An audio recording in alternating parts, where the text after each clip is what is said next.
David never understood why his grandfather, Henry, spent so much time sitting on the old wooden bench in the park. Every afternoon, without fail, Henry would make his way to that very spot, where he would sit quietly, watching the world go by. To David, it seemed like a waste of time. Why just sit there when there was so much to do?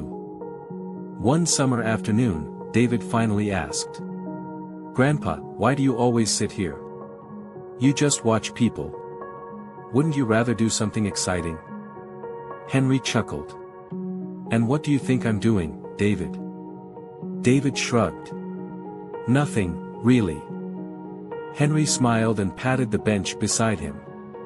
"Sit with me for a moment. Let me show you something." David hesitated but sat down. For a few minutes, there was only silence. Then, Henry pointed to a young couple walking by, pushing a baby stroller.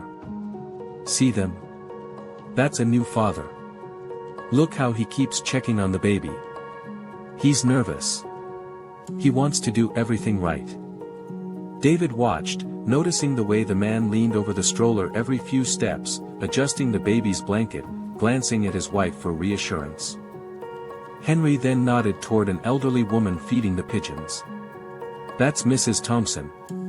She's been coming here for years. Her husband passed away, and she says feeding the birds makes her feel less alone." David observed her, the peaceful way she scattered crumbs, how the birds flocked around her without fear. Henry continued. "Look over there. That little boy, see how he's watching the ice cream stand? He wants to ask his mom for one, but he's worried she'll say no. Watch, he's about to gather the courage." Sure enough, the boy tugged at his mother's sleeve, speaking timidly. A moment later, she smiled, nodding. His face lit up, and he ran toward the stand, excitement bursting in every step. Henry turned to David. "You see, sitting here isn't doing nothing. It's paying attention. People tell stories without saying a word. You just have to learn how to listen." David frowned, thinking. "But why does it matter?" "Because wisdom isn't just about knowing things," Henry said. "It's about understanding people. When you really see them, what they fear, what they love, what makes them happy, you learn more than any book could teach you." David looked around again. Suddenly, the park felt different. He noticed things he hadn't before, a man checking his watch nervously, probably late for something important. A teenage girl sitting alone, staring at her phone but looking like she wished someone would talk to her.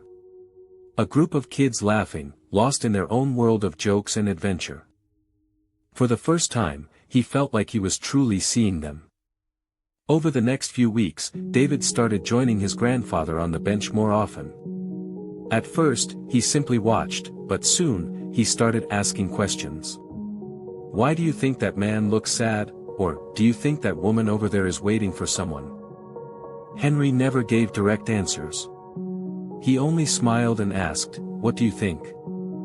One day, after months of these quiet lessons, David noticed an elderly man sitting alone on another bench, staring at the ground. Something about his posture felt heavy, like he was carrying a weight no one else could see. Without thinking, David got up, walked over, and sat beside him. The man glanced at him, surprised.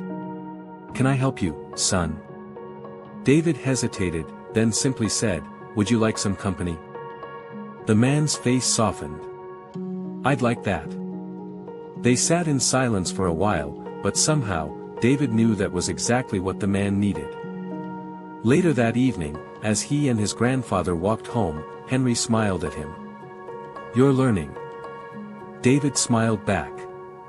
For the first time, he understood what his grandfather had been teaching him all along. Wisdom wasn't about speaking the loudest or knowing all the answers. Sometimes, it was about listening, watching, and understanding, because in the quiet moments, the most important lessons are found.